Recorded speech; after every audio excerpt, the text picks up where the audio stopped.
gonna be a pretty good day today.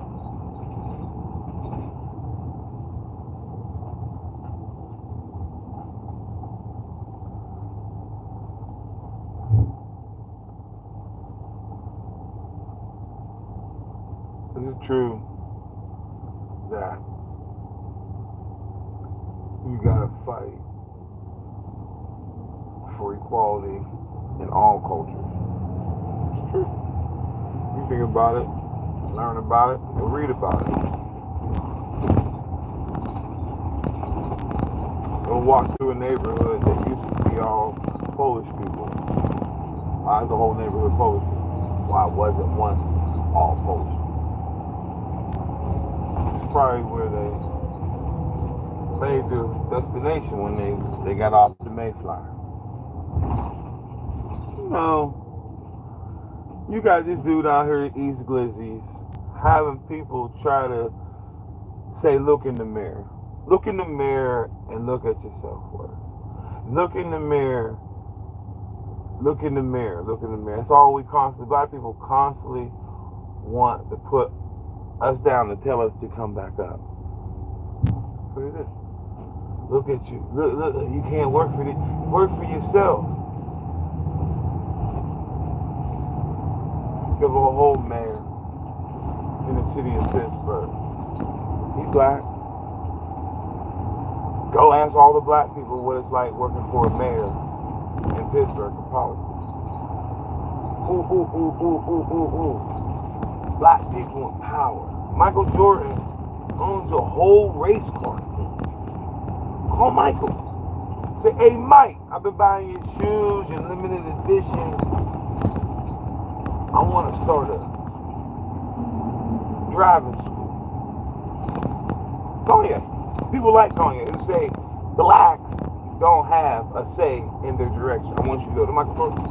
Because you know there's in Jacksonville, Florida, they have speedways where kids pay a tuition to drive race cars. This is actually a school. So just call Michael and say, hey Mike, I want to start a pit. I want to get drag racing and people understanding about fuel. You know, call some of the most influential and most wealthiest black men in America. There's a billionaire from Texas, I think, black man, one of the richest black men in America, richer than Kanye altogether, like 3-4 times rich, like I think like 9 times richer than Kanye. He's in the billions. The older black man. I want you to go up to this older black man. I want you to say, older black man, I want to start a pilot company. And I want to be a trainer. It's a black lady right now. She started a mission to help blacks become pilots. So we don't need another beat down from our own people to tell us to do better when we're surrounded by people we can't get to. It ain't trying to make it no better. So now we got to look in the mirror and say, it's okay when white people say something about us because we don't do nothing to each other in the black community. So that's what Kanye is trying to make you believe.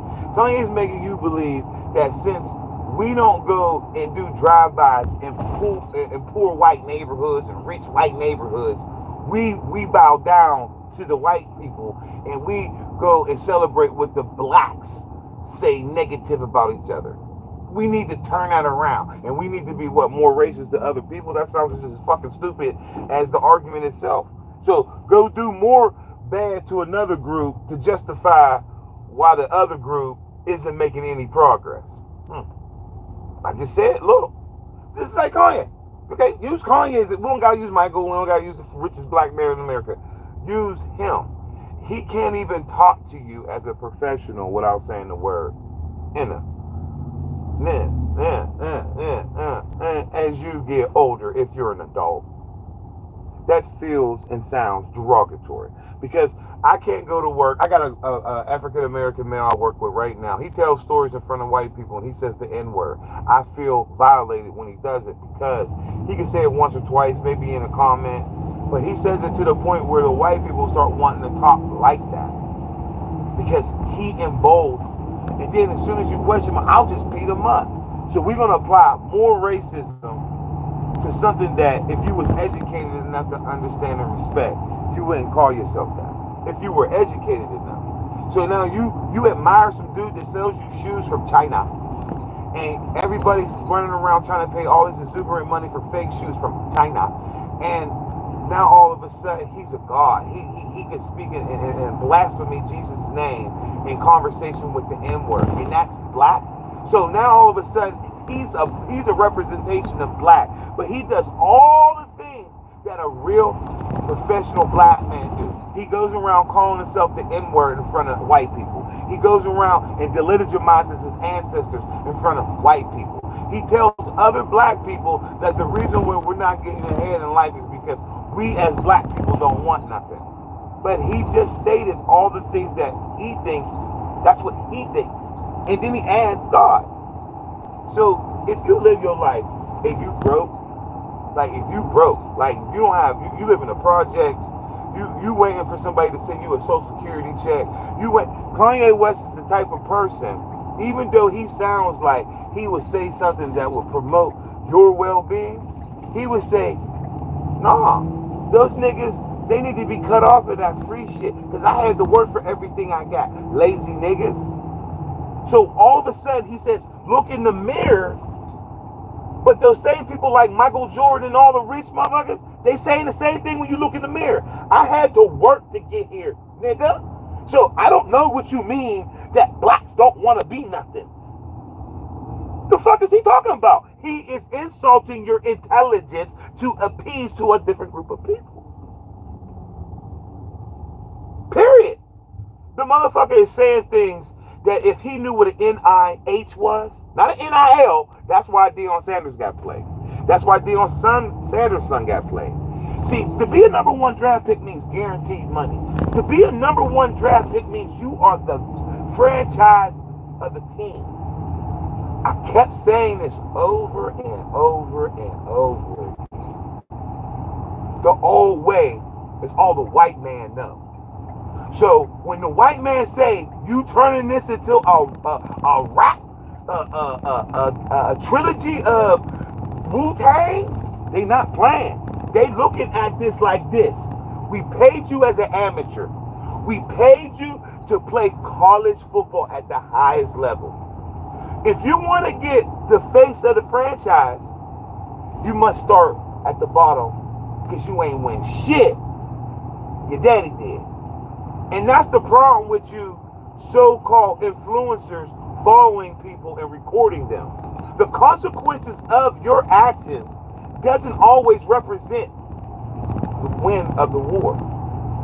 So you running around, good morning, you running around telling people, I'm going to be a number one draft pick. Your daddy going around saying, I'm going to be a number one draft pick. I'm going to bring back why I said Kanye's a fool. You going around in a white man's league, in a white man's company, in a white man's business, and you going around saying, my black child is going to be the franchise of a white man's team. You record yourself. You do a pre-day draft. No one understands this except people who love sports. When you become the number one draft pick, you get number one money. It's guaranteed. If you don't play, you don't dress, you don't do shit, you're number one. That means you come in the season, I'm Deion. You ain't Deion. You ain't prime time. You are Shedeur Sanders. All that publicity shit is for the NIL. That's what it was for. Now you in the grown man league. You got to do the itinerary. You got to go in there and learn the playbook. Read the soft covers, the hard over the top. Where's the safety at? Where's the fucking... You got to learn that in the NFL level. And everybody talks about money. But no one remembers the boy from Michigan that came here number 55. He got paid. He was a bust. But in college, he was phenomenal. You got George Pickens on the other side of the field. That if Shedeur came on there as number one, you would have had a toxic environment of a young kid telling the other kids, this is how we gonna do. Fuck what coach gotta say. Prime time. You can't go out and say that you prime time and not remember who the fuck prime time is. See, that's why I say the young generation is in for a rude awakening. Because when we had cassette players, they hurried up and made DVDs. How you gonna record the music? This is better, because now I can put the CD inside there and put it in hit record. But then when they took the record button away, all hell broke loose. All hell broke loose once they took the recording button away, because nobody knew how to plug in the back of the radio aux cable to go into a system that would record it. So then people became valuable who knew how to use components. And the component that I'm trying to add here is, every time a black man makes one thing look good, 10 black people stand next to him and say, this black man is the greatest black man in the world. Just one person. But it's a world. So your funky ass idea don't work for everybody. It don't. So you try to get me to buy slippers for work boots, kill yourself. So that's why y'all in for a rude awakening. You try to argue with a white man, but they don't teach white man history no more. So you running up to the white man, kissing his ass, buying this shit that he tells you. Get on the internet and say, we as black people shall overcome if black people do better. But the game is for the blacks to win, just like the Italians won, just like the Irish won. They still suffer. So all these people running around telling you black people, and they black, that's who telling on us. Hey, yo, you see them black people with those fake Louis Vuitton? I know how they do it. You see them black people on how they make those Frosties? I know how they do it. The same black people that tell you that black people gotta do better are the same black people that don't look at history books and see that black people created the shit, but since we black and we were lower, they hid our shit. So the next time a black person tells a black person to do better, ask him to ask his mother when the last time she explained to him in history that when we were black, we were a community. We didn't divide. We held it together strong. If your mother didn't explain that to you, that we a community, that we held strong in the hardest times, but we knew a Coons, we knew the black guy from Florida, Donald. We knew him. We knew of him during Jim Crow. But Eli Whitney's, all the inventors, all the doctors, all the scientists that did all the great things, next time you see a black man like Kanye say black people, remember what oppression is. Because his mother didn't even have rights, his great-grandmother, whoever's grandmother, didn't even have rights to vote prior to a black man named Martin Luther King working with white people and telling them our self-worth.